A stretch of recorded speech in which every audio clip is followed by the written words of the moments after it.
¿Cuántas Valentinas más están hoy día a través de la pantalla buscando en esta conversación una esperanza, una lucecita, una guía para poder salir del ambiente violento en el que viven?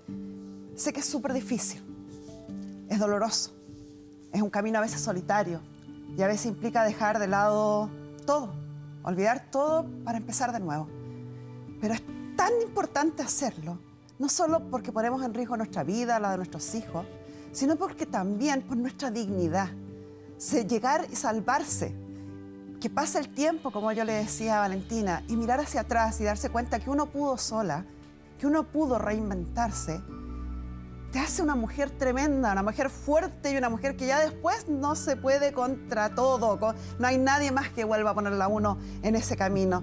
Estamos con Yolanda y Alejandro y quisiera hablar de eso, de las víctimas. En general se dice que no cualquier mujer puede ser víctima de violencia intrafamiliar, o sí cualquiera lo puede ser. Hay algunas que opinan rápidamente, yo jamás podría pasar por eso. Pero, sin embargo, a veces uno se sorprende de las situaciones. A ver, lo que pasa es que hay perfil de victimario y hay perfil de víctima. Si hablamos un poco del perfil de la víctima en general, son mujeres que han vivido situaciones de violencia a nivel familiar, digamos, como el entorno cálido, el círculo cálido con padres que han sido violentos con sus madres y tienden de alguna u otra manera a repetir ciertas conductas, pero por otro lado son mujeres más bien retraídas, bastante vulnerables emocionalmente, producto de esta historia familiar que arrastran, y tienden a relacionarse con hombres que tienen... se genera una asimetría de poder en las relaciones de pareja que estas mujeres establecen. O sea, inconscientemente, no es que quiera la víctima, No, sino que inconscientemente busca relaciones similares al referente que trae de su familia de origen. Exacto, y una figura masculina fuerte, digamos, que la pueda contener, la pueda apoyar y la pueda ayudar a salir adelante. ¿Y eso se puede romper?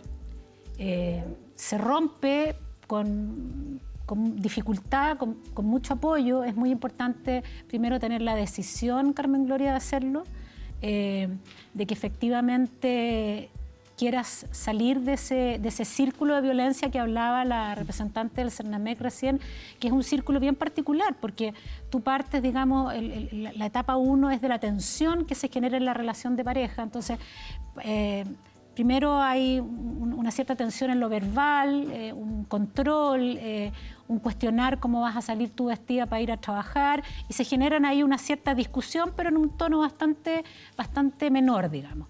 Y de ahí pasas a la etapa 2, que es la etapa de la agresión, cuando ya ya no es una conversación, sino que se transforma en un golpe, en una agresión física, en una agresión verbal, psicológica y sexual, digamos, donde la mujer queda absolutamente anulada y sin conducta, porque tú te has relacionado con un hombre que aparenta una manera de quererte, digamos, que es desde el control fundamentalmente. Y después vamos a la tercera etapa, que es la luna de miel, el perdón. En este círculo donde te pide perdón. Mira, puede sonar de lugar común lo que estamos conversando, porque este círculo es permanente. Tú sabes que las mujeres nos demoramos 7 años en tomar la decisión de denunciar cuando hemos sido violentadas psicológica, física o sexualmente con nuestras parejas o incluso de nuestros familiares o entornos más cercanos. Entonces, esta luna de miel es tal el envolvimiento que ejerce la pareja sobre uno que hasta uno se cuestiona. Pucha, a lo mejor, disculpa lo coloquial, a lo mejor yo la cagué.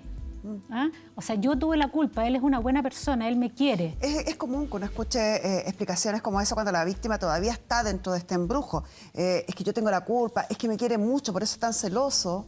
Claro. Lo que pasa es que se preocupa, por eso me controla, cuando en realidad son actos de vulneración hacia la mujer. Absolutamente, de vulneración no solamente de derechos, sino que de autonomía, porque la violencia, como bien tú sabes, se ejerce desde diferentes tipos. O sea, la violencia económica, cuando te empieza a controlar y a quitar, digamos, la plata o no te da la plata para poder hacer, digamos, mantener a la familia, a los niños y a las niñas, también es un tipo de violencia. O sea, no es solamente psicológica, verbal o sexual, sino que también económica, cuando te empieza a inhabilitar, digamos, la posibilidad de poder mantener a la familia, en este caso a la mujer, cuando tiene que asumir esas responsabilidades. Tenemos un audio de una espectadora que nos mandó porque quiere compartir esta historia con nosotros. Escuchen.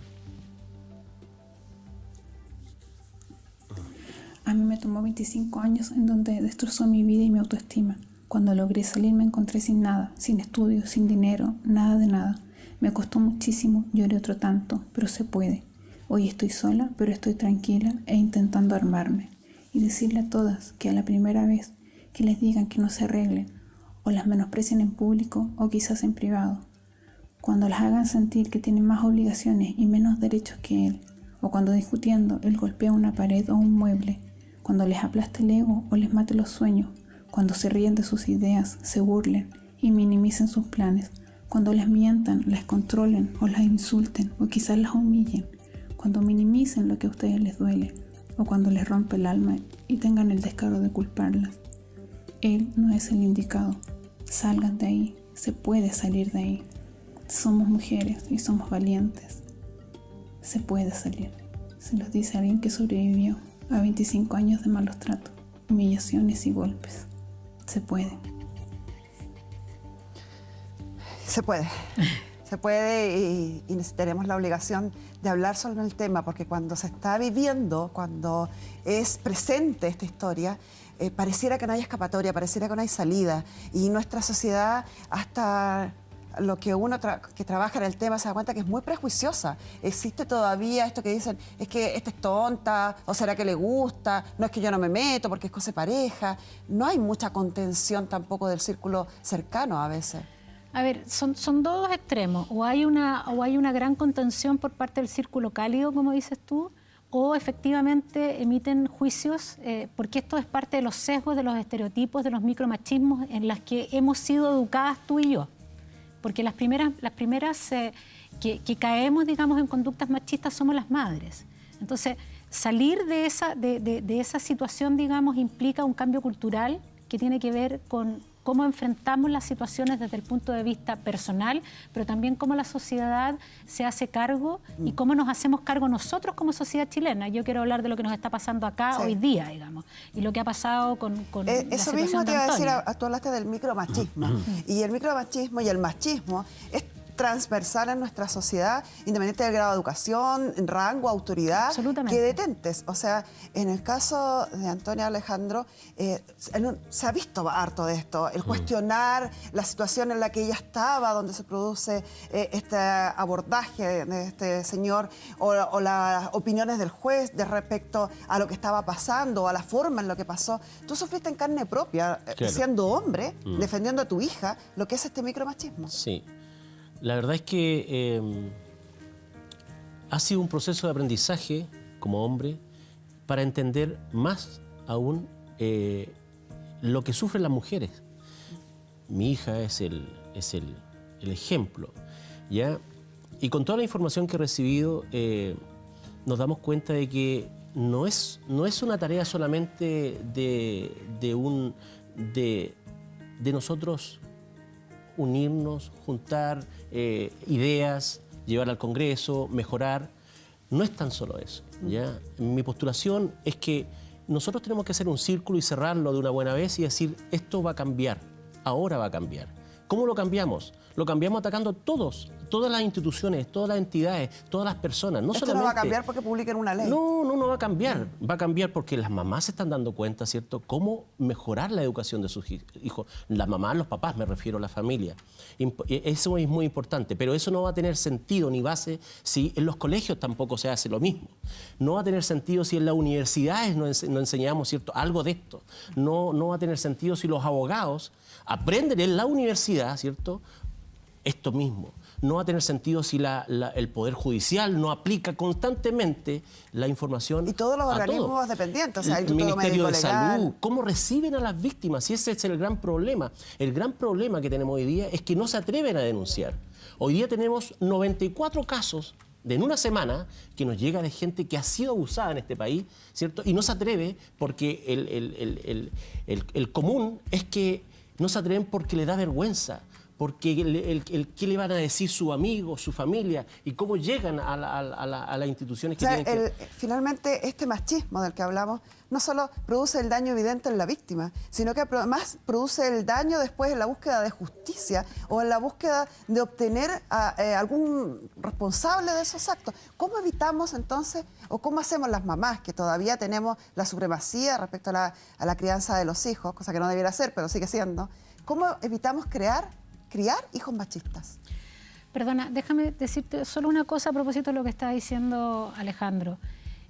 Tú piensas que las víctimas de Pradenas, además de Antonia, se demoraron mucho tiempo en hacer la denuncia porque ellas tenían mucho temor de que no les creyeran, de que ellas eran, comillas, unas loquillas, ¿no? Que se habían tomado unos tragos de más. O sea, eso es parte de los sesgos de los estereotipos y de los micromachismos.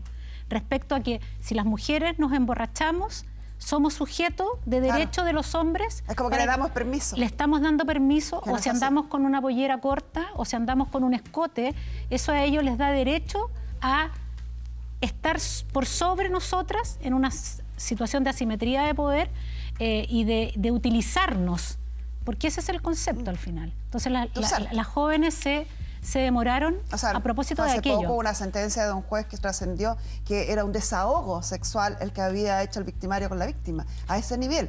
Es que eso tiene que ver con lo que estaba diciendo Alejandro y con lo que conversábamos antes, Carmen Gloria. O sea, aquí es necesario generar el cambio cultural a través de también el proceso educativo que reciben, en la formación y en la malla curricular que reciben los estudiantes de Derecho, los abogados y después los jueces y las jueces. Y los médicos. Y los médicos. Todos. Y los carabineros, con todo el respeto que me merecen los carabineros y la PDI, pero ustedes sí tienen que recibir una formación que no la están recibiendo hoy día, o si la han recibido no la están aplicando, porque las mujeres no se atreven a ir a denunciar porque ustedes no son capaces de acogerlas en la medida que corresponde. Entonces, en ese contexto creo que es muy importante para responder tu pregunta respecto a cómo enfrentamos las madres, primero que todo con un proceso educativo donde nosotras asumimos también un espacio de corresponsabilidad cuando tenemos una relación de pareja y no es un hogar monomarental. O sea, cuando tenemos una relación de pareja, la crianza es de a dos, porque los hijos los tenemos de a dos, Carmen Gloria. Entonces, aquí nos repartimos la responsabilidad en la formación y nosotros no le decimos a nuestras hijas, como decías tú hace un rato atrás, oye, no te pongas esa pollera o ese escote para salir. Es que tú le dices a tu hijo, ojo, atención, tú no tienes derecho sobre ese cuerpo por el hecho de que ella esté con una pollera o con un escote. O sea, eso es parte de un proceso educativo y una deconstrucción cultural que nosotros estamos haciendo, que no es tan difícil de comprender. Es solamente cambiar las conductas y además exigir que en la malla curricular del colegio, de la escuela, del liceo de nuestros hijos se incorpore una perspectiva de género y una educación no sexista. Porque desde ahí parte, desde la educación parvularia, desde que los niños y niñas entran al jardín infantil, cuando las educadoras los mandan y los siguen enviando. Y esa es una prevención efectiva. Esa es una manera de prevenir. Te encuentro inquieta. Mira, lo que pasa es que hay que tomar ejemplos que son muy positivos. Y considero que el caso de Antonia ha sido se puede considerar, ¿cierto?, con todas lo que nos hemos encontrado en el caso. Primero, ¿cierto?, yo tomo una actitud de mediatizar esto, porque no quiero que otras familias pasen esto, o sea, hay que evitar esto. Pero en el camino te vas encontrando que generas tanta empatía y tanta confianza que la gente, las niñas, en una semana se empezaron a atrever también, por el mismo caso. Empezaron a contar, ¿ya? Pero sigue esta confianza, ¿cierto? Y luego te empiezan a llegar en el Facebook de mi hija muchos casos de personas. Entonces, al final, y hoy día ya hay algo mucho más formal, una página exclusivamente para que la gente diga lo que le sucedió, y te encuentras con que al final es un tema de confianza. Si la gente, si las víctimas no tienen la confianza en la familia, las víctimas pueden tener la confianza en un sistema. O sea, nosotros no tenemos que dejar la responsabilidad a nuestra familia, a nuestros pares, si el sistema no permite que las víctimas tengan esa confianza. A veces, es la fíjate, confianza la que va generando el cambio.